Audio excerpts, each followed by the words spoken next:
Hello and welcome to or back to my channel. I'm Kit, your friendly feminist cat lady spinster, and today we're going to talk about teen marriage.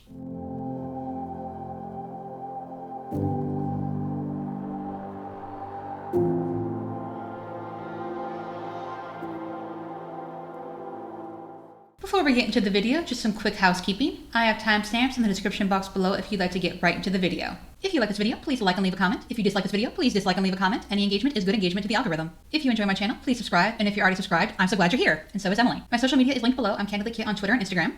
I also have a Patreon now. If you really like my content, please think about becoming a patron. I would greatly appreciate it. And if you want to do none of the above, that's totally fine. And now, back to the video. So, a couple months ago, someone sent this account to me using my submission form, which is linked in my description box if you find something that you'd like me to comment on or react to. Anyway, when I first looked at the account, I didn't see anything too shocking except for who they write for, which is advertised in their bio. But the more I looked, the worse they became. I won't be mentioning their name since they have less than 10,000 followers, although I do expect that to change. And they will get their own video when I do my trad series, but for this particular video, I wanted to talk about an idea this person had. A thought occurred to me recently. Sex ed in schools has always centered around the notion that schools must prevent teen pregnancy. This, of course, came after the eugenics and birth control revolution, so it's based on the presupposition, at least to some extent, that they're going to have sex anyway, might as well teach them to protect themselves. I've been told this at least half a dozen times by skeptical commenters lately, so I know the argument is alive and well, even though it is true that plenty of schools have taught and do teach abstinence, to be fair. The reason this presupposition is important to distinguish, however, is that it alludes to an important elephant in the room. What about promoting teen marriage? So I thought it was so teens could have some knowledge of the reproductive organs and also prevent STIs in addition to pregnancy prevention, but okay. Not sure what eugenics has to do with they're going to have sex anyway, though. And we do have biology classes, so I'm not sure what the argument is against sex ed. Or do they think that kids should be taught just the biological basics and nothing about pregnancy or STI prevention? If teens are going to have sex anyway, why didn't schools put that energy towards teaching kids to be and to choose good partners, promoting marriage and building a home? Young married people have continued to live with parents after getting married before is not a crazy or dysfunctional concept, and putting their reproductive desires towards reproduction. Consider further that it's absolutely no great feat to teach young men and women alike how the female reproductive system actually works and how to observe and track fertility, and how to indulge sexual desires while avoiding conception. Novel, right? So how does one teach a group of teens how to be and choose a good partner? Also, what if the school's idea of what a good partner is, or how to be one, differs from the parents'? For example, what if they promote communication and compromise, and a student comes from a family that preaches women must submit to men? Actually, that might be good for said student to see that that's not considered the norm. But aren't these the same people that say schools are overstepping? And isn't that also kind of taught during group assignments? Also, teenagers getting married and having babies is a good idea in what world? Even if you try to recreate what you think the past looked like, the same circumstances that allowed someone to graduate at 18 and immediately go into a good paying job aren't going to magically return. It's also a mistake to assume that a teenager's period will be regular and thus easily tracked to avoid conception. And also, getting married to have sex, no matter your age, is a terrible idea in general. The same cultural movement that normalized sex ed in schools to avoid teen pregnancy also aimed to empower young girls. But it empowers women to teach them the healthiest outlet for their sexual desires, a committed, lifelong relationship. I do agree with this crowd, everyone is right about something, that there's nothing wrong with acknowledging female sexual desires. They're real, and the Bible speaks of them frankly.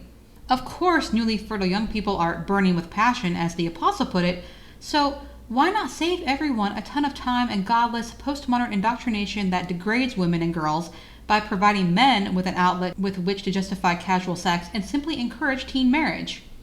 Well, knowing sardonic chuckle, I think y'all know why this hasn't been the approach. So in one breath, there's nothing wrong with acknowledging female desires, and in the next breath, casual sex only empowers men and degrades women and girls, and apparently if you're not married, all sex is casual sex. Also, does she seriously think that teens getting married to have sex wouldn't lead to divorce a few years later? There is no guarantee that relationship would be lifelong. And no, there isn't some conspiracy theory about why teens aren't told to marry if they want to have sex. At least since 1890, the average age for marriage hasn't been the teens. So she asked for thoughts, and someone sent in, "We don't seem to make kids or teens accountable for responsibilities anymore." And she says, "I got so many responses on my post yesterday, mostly from people who were sharing their agreement that getting married young is the way to go. I also got a few comments from people saying they didn't think kids these days were ready for marriage. I think this response nailed what is wrong with today's youth and how they are reared. We say they wouldn't be ready for marriage, but they're out there having sex and living lives largely separate from their own parents. Nothing taught me to adult like getting married."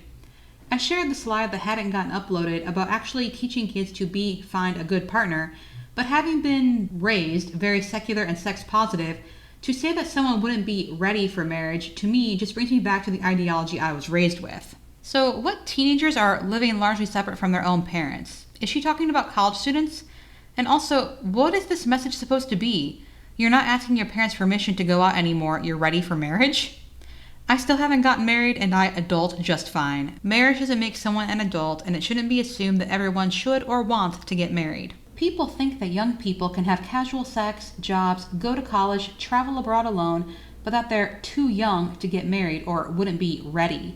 I was not raised Christian, so I know there could be good reasons to suggest someone might need to gain more of a sense of what marriage entails, but I got multiple messages from people who got married younger than 21 who wished they'd gotten married sooner. So I think that often, not as a rule but often, the idea that someone be ready for marriage plays into the way of thinking that has landed us so anti-family and anti-marriage as a nation. Teenagers these days are not being raised to be family-oriented or socially oriented. They're raised to go to school, college, and the workforce. So first, there's a big difference between young people and teenagers. And yeah, she said herself that teen girls should be taught that sex within a committed, lifelong relationship is healthiest for them. Jobs, college, travel, all temporary. If you're going to be undertaking a lifelong commitment, you had better be certain. That her audience agrees with her doesn't surprise me, just like it wouldn't surprise me if my audience agrees with me that we shouldn't be entertaining teen marriage like a good thing. And yeah, school, college, workforce. Welcome to capitalism. They're not learning the most basic skills at home, nor the dynamics of real community, which of course begins in the family. So it makes sense we think they wouldn't be ready, but they're doing a lot of things that are far more detrimental to themselves and their society than getting married too young or before they're ready, that's for sure.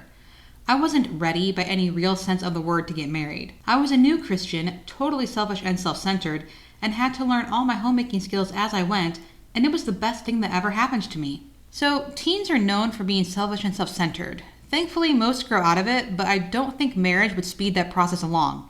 Actually, I think it might just lead to resentment. It's great that she's happy with her marriage, but she wasn't a teen bride. So just because she was, as she judges it, unprepared, and it was the best thing that ever happened to her, doesn't mean a teen would feel the same. So, let's look at some facts. From the World Health Organization, early pregnancies among adolescents ages 10 to 19 have major health consequences for adolescent mothers and their babies. Pregnancy and childbirth complications are the leading cause of death among girls aged 15 to 19 years globally, with low and middle income countries accounting for 99% of global maternal deaths of women aged 15 to 49 years. Adolescent mothers aged 10 to 19 years face higher risks of eclampsia, puerperal endometritis, and systemic infections than women aged 20 to 24 years. Early childbearing can increase risk for newborns as well as young mothers. Babies born to mothers under 20 years of age face higher risks of low birth weight, preterm delivery, and severe neonatal conditions. In some settings, rapid repeat pregnancy is a concern for young mothers as it presents further health risks for both the mother and the child. And then there's the side effects of having young parents, such as lower income earning potential and lack of maturity, which I'm sure this particular person wouldn't be concerned about because they would be married and that would make everything okay. We just need to go back to the 1800s when children were miniature adults and everything would work itself out. I'm seriously just flabbergasted that someone in 2022 would float the idea of teen marriage as a counter to sex ed. You would still need sex ed. I don't know what she was taught, but in rural Michigan, my sex ed went beyond this is contraception. Or maybe she thinks our great-grandparents didn't know the inner workings of their reproductive systems and they still managed to procreate, so we don't need to know either. I just don't understand how someone can reach 36 years old, have kids of their own, and think that teen marriage is a viable option. Maybe her opinions will change when her kids become teenagers, but does she not remember being a teenager herself? And when these folks say divorce was so much more rare back then, I truly wonder, do they actually think that people just didn't want to get divorced back then? I mean, what kind of... it's the same thing like with gay and trans people these days. I'm like, there weren't so many back then. It's like, well, yeah, because it was unacceptable and dangerous to be gay or trans, so people just kept quiet about it. Just like how, for one, it was much more difficult to get divorced back then, and two, if you were a woman, what other option did you have except for marriage? Just what kind of idealistic, simplistic world do they live in? And do they really think that if someone marries at, say, 15 and lives to be 80, they would never want to get divorced? Or would they just make divorce illegal? Because I can only imagine that having people get married younger would actually explode the divorce rate. Anyway, that's it for this video. Have a great day, night, whenever you're watching this, and I will see you in the next video. Bye!